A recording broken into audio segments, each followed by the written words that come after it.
नमस्कार और आप सभी का स्वागत है मेरे चैनल पर। तो आज का ये वीडियो मैंने निफ्टी पर ही बनाया है। उसके पहले आगे बढ़ने के पहले अपने डिस्कस कर ले कि इस वीडियो में मैं क्या बोलने वाला हूँ। लास्ट जो निफ्टी इंडेक्स की बात का मैंने वीडियो बनाया था 1 जनवरी का, उसका एक अपडेट दे दूंगा।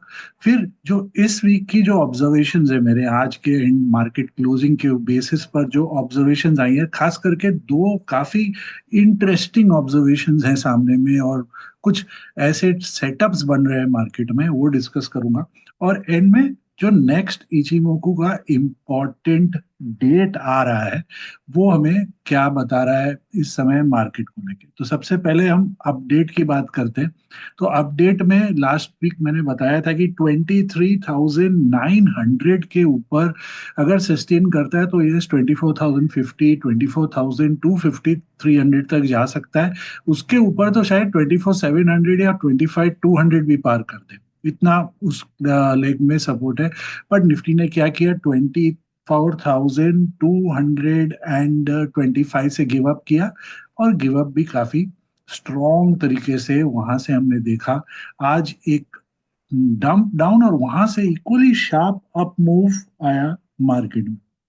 और एक कारण जो मैंने आपको बताया था कि जो स्ट्रक्चर बना हुआ था, जो वीकली और मंथली का बेरिश स्ट्रक्चर है, उस पर भी मैंने एक हिंट दिया था कि मंथली बेसिस में हम इंस्टेंट ट्रेड नहीं ले सकते हैं, बट एक ओवरऑल अपना एग्रेसिव डिफेंसिव कहाँ कौन से साइड में हमें ट्रेड लेना है, कौन सा साइड अवॉइड करना है, हम वैसा अपना प्लान कर सकते हैं। और वो इसका एक कारण था जो एफआईआई का इंडेक्स लॉन्ग टू शॉर्ट का जो रेशियो था, वो एक्सट्रीम एंड में था। जिस जिस दिन ये वीडियो बनाया था, अभी भी एक्सट्रीम में है, बट थोड़ा सा रिलेटिवली बेटर हुआ है, क्योंकि लास्ट दो ट्रेडिंग सेशन मंडे और ट्यूसडे हमने इंडेक्स में एफआईआई को थोड़ा सा अपना शॉर्ट कवरिंग और फ्रेश लॉन्ग करते हुए देखा। खास करके मंडे को ये सीन हुई थी, और ट्यूसडे को भी नॉमिनल था। जबकि नॉर्मली वो हर दिन सेलर होते, बट स्टॉक्स में उन्होंने मंडे को यस सेलर थे, ट्यूसडे को वो स्टॉक्स में बायर थे, बट इंडेक्स में दोनों दिन उन्होंने थोड़ा थोड़ा शॉर्ट कवरिंग और फ्रेश लॉन्ग किया, जिसके कारण वो रेशियो अब थोड़ा सा बेटर है। आज का डेटा अभी तक आया नहीं है, तो उस पर मैं कमेंट नहीं कर सकता। तो चलिए अब हम चलते हैं ऑब्जर्वेशंस पर। सबसे पहले हम जो हमारा मेरा जो व्यू है निफ्टी का, उसको हम हमेशा की तरह मंथली से स्टार्ट करते हैं। और उसमें पहले देखते हैं कि मंथली क्या बता रहा है हमें। मंथली में यहाँ पर अभी भी वो bearish clamp very much active है। वो जब तक इसको टाइम है, 4 कैंडल का टाइम है इसके पास मंथली में, तो तब तक एक्टिव, या तो न्यू हाई पर ही वो स्क्वायर ऑफ होता है। सो इसीलिए मंथली के बेस में हम इंस्टेंट ट्रेड नहीं ले सकते हैं। वो अभी भी वही खड़ा है, कोई चेंज नहीं है उसमें। और वो अभी भी वही डायरेक्शन दिखा रहा है कि एटलीस्ट एक टेस्ट 22,700 का बन सकता है। 600 700 यहाँ पर इस लेवल पर, या उसके नीचे जाए तो सीधा आपको 21,550 है। वीकली अभी भी वही बेरिश स्टैंड है, आप देख सकते हो। इचिमोकू के क्रॉसओवर जो होता है, बेरिश क्रॉसओवर अभी भी इंटैक्ट है, और कन्वर्जन लाइन के नीचे ही अटका हुआ है अभी तक ये वाला हमारा इची कैंडल, और उसके ऊपर निकल नहीं पा रहा है अभी भी। नेक्स्ट सपोर्ट जो है वो 23,070, 23,100 भी आप एक बार पकड़ सकते हो, वहां पर है। डेली पर चलते हैं। डेली में आज एक हैमर जैसा कैंडल बना है, हैमर जैसा एकदम कैंडल बन के निकला है यहाँ पर। और हैमर के लिए हमें फॉलो थ्रू अपसाइड चाहिए। फिलहाल पूरा इचिमोकू सेटअप बेरिश ही है इसका, और फॉलो थ्रू सेटअप में कल का जो कैंडल बनेगा, उसको हमें bullish green candle close above the hammer चाहिए। तब जाके हम बोल सकते हैं यस, 750 के ऊपर का डेली क्लोजिंग हो रहा है, तो momentum can be strong. Overall यहाँ पर अभी भी बेरिशनेस है। हार्मोनिक पैटर्न्स के हिसाब से जो हमारा प्रीवियस एक टारगेट बना था 23,450 पर, उसके बाद के जो नेक्स्ट हार्मोनिक पैटर्न्स है, एक 23,000 पर ऑल्ट बैट है, बुलिश हार्मोनिक ऑल्ट बैट वहां पर। और उसके नीचे 22,400 पर हमारे पास एक बेरिश ड्रैगन का सेकंड टारगेट है, और उसके साथ एक गाटले भी है, बुलिश गाटले वहां पर भी है। सो 23 24 ये दोनों लेवल अभी भी इंटैक्ट है। डाउन साइड का कोई भी चेंज ऑफ ट्रेंड अभी तक ऐसा हुआ नहीं है जिसको हम मना में अपने डाउनवर्ड सपोर्ट्स या डाउनवर्ड पॉसिबिलिटीज को मैं रिवाइज करूं, अभी भी वैसा ही है। बट अभी हम बात करते हैं कुछ ऑब्जर्वेशंस की जो मैंने स्पॉट की है मार्केट में फिलहाल। ऑब्जर्वेशंस पर आगे बढ़ने के पहले आप सभी को बता दूं कि मेरे ऑनलाइन कोर्सेज अवेलेबल है हार्मोनिक्स, इचिमोकू और ट्रेडिंग साइकोलॉजी पर। डिटेल्स आपको डिस्क्रिप्शन बॉक्स के लिंक में मिल जाएंगे, और अगर आपको उसके बियॉन्ड भी कोई क्यूरी हो तो आप मुझे इस ईमेल में एड्रेस कर सकते हैं या ट्विटर मैसेज पर डाल सकते हैं। मैं आपके क्यूरीज डाउट सॉल्व करने की कोशिश करूंगा। कोर्सेज एकदम फुल फ्लेजेड डिटेल में है, एक एक सब टॉपिक को स्मॉल चैप्टर्स में डिवाइड किया गया है with examples of up trend, down trend, sideways market. आप ब्रेकआउट कैसे पकड़ो, ब्रेक डाउन कैसे पकड़ो, सपोर्ट रेजिस्टेंस कैसे करो, टारगेट एसिमुलेशन कैसे करो, और multi time frame analysis use हुई है दोनों इचिमोकू में भी और हार्मोनिक्स में, कि कैसे आप अपना रिस्क रिड्यूस कर सकते हो और रिवॉर्ड पोटेंशियल बढ़ा सकते हो। इसके अलावा जो लोग ट्रेडिंग साइकोलॉजी रिस्क मैनेजमेंट के कोर्स में अप्लाई करेंगे उनके लिए 10 लाइव सेशंस है, वन ऑन वन, जिनमें मैं आपको हर दिन एक नया सिस्टम बताऊंगा जिससे आप अपना रिस्क रिड्यूस कर सकते हो, दूसरे स्टडीज को कैसे आप अपने मेन स्टडी के संग कॉम्प्लीमेंट कर सकते हो, और आप ये कैसे आइडेंटिफाई कर सकते हो कि कौन सा सेक्टर बुलिश है, कौन सा सेक्टर बेरिश है, और उन सेक्टर स्टॉक में कौन से स्टॉक्स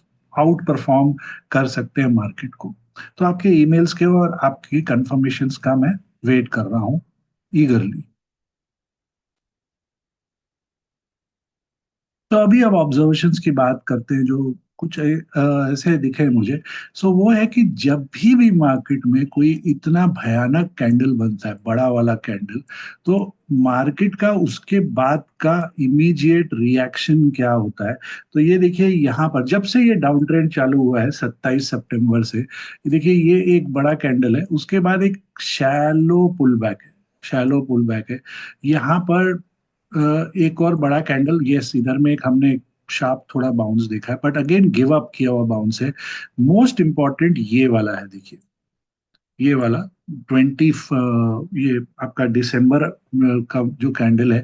इसके बाद हमने नॉन स्टॉप बहुत मार्केट को उम्मीद थी ये 20 दिसंबर का कैंडल, कि यहाँ से हमें मार्केट में एक मोमेंटम मिल जाएगा, हम यहाँ से एक चेंज देखेंगे। ओवर सोल्ड मार्केट है, बहुत सारे इश्यूज आए, सेंटा रैली आ जाएगा, ये हो जाएगी वो हो जाएगी, प्री बजट मूव आएंगे। कुछ नहीं हुआ, डाउनवर्ड स्लिप अप आया। अब हमें वापस उसी टाइप का एक भयानक कैंडल यहाँ दिख रहा है। कल बुलिश हरामी कैंडल बना था बट फॉलो थ्रू मिसिंग था, आज जाके हैमर बना है। सो दो कैंडल बने, पहला वाला तो टू कैंडल थ्योरी फेल हुआ है, ये वाला अब ऑन है। तो कल 750 के ऊपर का कैंडल क्लोज चाहिए ग्रीन, तो हम बोलेंगे यस इसमें थोड़ा मोमेंटम है कुछ करने लायक यहाँ से। अब आता हूं मैं आपको दूसरे मेरे ऑब्जर्वेशन में, और वो ये है कि इस हाई से लेके इस लो तक ये जो पुल बैक है ये एग्जैक्ट 50% है, लगभग ऑलमोस्ट 50% का हमने पुल बैक देखा है यहाँ पर।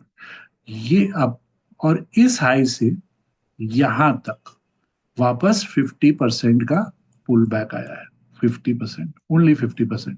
सो हर डिक्लाइन जो बन रही है मार्केट में, ये हुआ आपका हाई, ये हुआ लोअर हाई, ये हो गया एक और लोअर हाई।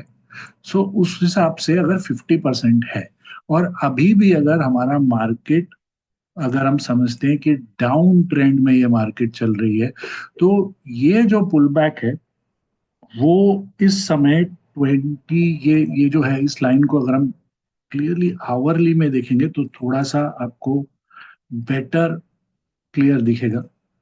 यस, यहाँ पर ये जो पुल बैक है, अगर ये पुल बैक आपका 50% ऑफ दिस लाइन जो है from a high of 24 to 26 to आज का जो लो है 23 496, नॉट एग्जैक्ट 50, बट जो भी क्लोज आता है वो 23,850 के इर्द गिर्द आता है, जो इचिमोकू का आवरली का बेसलाइन भी है और क्लाउड की रेजिस्टेंस भी उसी लेवल पर है।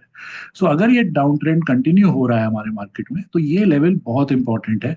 इसके ऊपर अगर कल सस्टेन होने लग जाता है, वो हमारा सेकंड व्यू है। पहला है कि हमारा डेली क्लोज हैमर के ऊपर हो for to go long in the market या for a bounce in the market, और दूसरा है कि वो 22,875 850 के ऊपर सस्टेन करने लगता है। तो यस, हम बोल सकते हैं वो एक बार वो स्कोप उसका बंद हो सकता है उस मोमेंटम का, और हमें उस टाइप का एक कोई एक अच्छा पुल बैक मिलेगा। अब उस अच्छे पुल बैक को लेके आपसे बात, थर्ड जो नेक्स्ट ऑब्जर्वेशन मैंने देखी है कि अगर ये मार्केट में हमारा टाइम वाइज करेक्शन हो रहा है, not price wise, price wise जो हुआ है ठीक है, बट आप कंपेयर करोगे 18,000 से नॉन स्टॉप रैली हुई है मार्केट में 16,800 से ज्यादा, तो ये उस हिसाब से तो करेक्शन कुछ नहीं कंपेयर लास्ट 3-4 साल की रैली के हिसाब से। तो उसमें मेरा एक ऑब्जर्वेशन ये हुआ है कि ये एक हमारे पास पोटेंशियल ट्रायंगल बन रहा है यहाँ पर।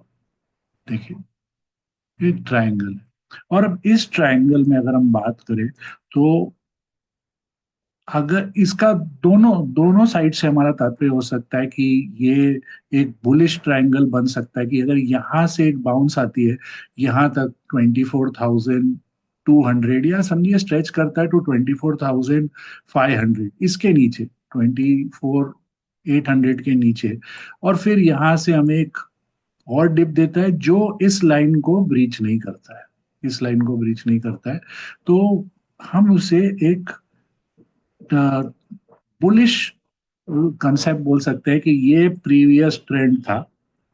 ये ट्रायंगल का फर्स्ट लेग, ये ट्रायंगल का सेकंड लेग, ये थर्ड लेग, यहाँ पर जाके फोर्थ लेग, यहाँ पर जाके फिफ्थ लेग बनेगा, और प्रोवाइडेड ये सी पॉइंट को नहीं ब्रेक करता है, और फिर यहाँ से हमें एक जोरदार रैली मिलने की चांसेस बन जाती है, जिसका ऑफ कोर्स नॉन स्टॉप नहीं होगा, आपको बीच बीच में पॉज मिलेगा, बट एक इसका कंसेप्ट ये होता है ट्रायंगल्स का कि triangles are time wise correction in the market, not price wise. Comparative price correction deep नहीं होती है, टाइम कंज्यूमिंग होता है, और विद इन रेंज रहता है, तो एज अ रिजल्ट इस टाइप की एक ब्रेकआउट की पॉसिबिलिटी होती है। ये हो गया बुलिश कंसेप्ट से अगर हम देखें। अब सेम चीज को अगर मैं आपको इसमें, क्योंकि ट्रायंगल है ओके, नॉर्मली अभी इसी चीज को अगर हम थोड़ा सा बेरिश पॉइंट ऑफ व्यू से भी अगर देखते हैं, बिकॉज हम वो रूल आउट नहीं कर सकते उस मैटर को।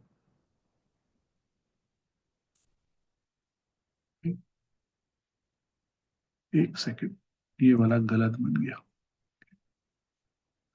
इधर से थोड़ा बेटर ड्राइंग बनेगी, राइट। सो उस हिसाब से अगर हम इसको ऑब्जर्व करेंगे, तो ये जो फुल फॉल था, ये first leg of the fall हो गया, फुल फॉल का फर्स्ट लेग। जो बाउंस बैक आई है, जो पुल बैक जिसको हम थ्रो बैक बोलते हैं, throw back is in the form of a triangle, A B C, आज का लो डी, और जो मैंने आपको अभी वो ऑब्जर्वेशन बताई थी 50% पुल बैक्स हो रहे हैं मार्केट में, 23,800 900 पर जाके ई बनेगा, और वहां से वापस रिजम्पशन ऑफ डाउन ट्रेंड हो सकता है। ये अगर ट्रायंगल, अगर मार्केट ट्रायंगल है, अब तो in both cases, bullish case हो या बेरिश केस हो, ये लो टूटने से अगर 23,460 टूट जाता है, तो ट्रायंगल इनवैलिड हो जाएगा, इनवैलिड ट्रायंगल कंसेप्ट। सो ये दो पॉइंट हमें मार्केट में ऑब्जर्व करने के लिए रखना पड़ेगा सामने, कि क्या मार्केट में ट्रायंगल बन रहा है बुलिश या बेरिश। अगर बेरिश है, तो ये पॉइंट तो डेफिनेटली क्रॉस नहीं होना चाहिए, बेरिश ट्रायंगल का, विच इज 24,225, आइडियली 23,900 के पास से हमें एक टर्न मिल सकती है मार्केट में, जिसके कारण वो ट्रायंगल कंप्लीट डाउनवर्ड, सो एक बेरिश ट्रायंगल कंप्लीट। बुलिश होगा तो और ऊपर जाएगा, बट 99% इस लेवल को ब्रीच नहीं करेगा। 24,857 पहले ही वहां से एक और डिप मारेगा, पर जो डिप आएगी वो ये वाले लो जो है 23,460 को भी ब्रीच नहीं करेगी। सो इंपॉर्टेंट लेवल्स है, इनको आप ऑब्जर्व कर सकते हो और नोट कर सकते हो यहाँ पर क्या बिहेव कर रहा है मार्केट। दूसरी एक और ऑब्जर्वेशन अगर आप नोटिस करो तो ये जो लाइन है, ये जो एक लाइन है, ये लाइन के इर्द गिर्द मार्केट कैसे बिहेव कर रहा है आप अब नोटिस करो। सिंपल, कोई इंडिकेटर बेस्ड स्टडी लगाने की जरूरत नहीं। यहाँ पर एक माउंटेन अंडर वाटर आप समझो डीप केव बनाया और यहाँ पर एक माउंटेन बनाया, फिर यहाँ पर जाके केव बना रहा है यहाँ पर, और फिर आप देखते हैं क्या कर पा रहा है मार्केट। यहाँ अप डाउन, ये देखिए एक और मूवमेंट है यहाँ पर। तो चारों तरफ इस तरीके का बेरिश, दोनों साइड स्विंग हो रहा है, नॉन डायरेक्शन मार्केट है। और लास्ट ऑब्जर्वेशन इसमें आपको बता दूं कि मार्केट जिस तरीके का, ये जो पर्टिकुलर ये जो कैंडल्स की मैंने जिक्र की थी कि जब मार्केट ऐसे कैंडल बना रहा है यहाँ पर, और अभी का ये वाला कैंडल हमारा, जब मार्केट ऐसे कैंडल्स बनाता है तो ओवरसोल्ड जोन में घुस गया, वहां से हमें लगता है अच्छा बाउंस मिलेगा, बट नहीं। ये जो इतने सारे कैंडल ऐसे बन जाते हैं और अभी भी अगर हम समझे अगर इसी रेंज में चिपक जाता है मार्केट कुछ टाइम के लिए, तो वो ओवरसोल्ड से निकल जाती है, तो वापस सेलिंग प्रेशर रिज्यूम हो जाता है डाउनवर्ड ट्रेजेक्टरी का, उसके कारण। सो ये सब लेवल्स को, ये सब मैटर्स को हमें माइंड में रखना पड़ता है। जस्ट सिंपली कि इतना सेलिंग आ गया और कितना टूटेगा, ये नहीं चलेगा मार्केट में। हाँ, अगर नॉन स्टॉप हमें दो तीन कैंडल दिखते तो यस हम बोलते यस ओवर सोल्ड हो गया और हो जाएगा। और लास्ट ऑब्जर्वेशन देखिए आप, 20th जो दिसंबर है, उसकी जो स्विंग लो है 23,537, मार्केट जितना भी हो जाए, एक अटेम्प्ट, दो अटेम्प्ट, तीसरी अटेम्प्ट आज उसके ऊपर ही बंद हो रही है बार बार। 20th 537 ये कंट्रोल में है फिलहाल मार्केट के। ये जाएगा तो आप बोल सकते हो सेलिंग प्रेशर और आ जाएगी मार्केट में उसको लेके। अब लास्ट में आपको बता दूं, इचिमोकू का जो डेट आया है, इचिमोकू का जो नेक्स्ट डेट है मेरा, वो अब 3rd वीक दिसंबर का है। एकदम फिक्स डेट अभी मेरे सामने वो क्लैरिटी नहीं आ रही है, बट एक बार आप समझ के चलो 3rd वीक दिसंबर, यानी कि अभी 2 हफ्ते और बाकी हैं कोई एक ट्रेंड। और इस बार वाला जो 3rd वीक दिसंबर जनवरी वाला जो डेट आ रहा है मेरा, वो एक बहुत स्ट्रॉन्ग रिवर्सल डेट जैसा लग रहा है मुझे, जिसमें एक जो एक ट्रेंड की फाउंडेशन बेस बन जाएगी वहां से। या तो पुल बैक होके वापस हमें उस उर्द गिर्द में सेलिंग मिले, या तो वहां में एक सिग्निफिकेंट स्विंग लो बनने की काफी संभावना हो सकती है। तो आशा करता हूँ आपको ये वीडियो पसंद आया हो, तो प्लीज इसे लाइक करें, चैनल को जरूर सब्सक्राइब करें और इस वीडियो को जरूर शेयर करें। आपको आपके ट्रेडिंग पोजीशंस को लेके बहुत सारी शुभकामनाएं, और तब तक के लिए अनुमति।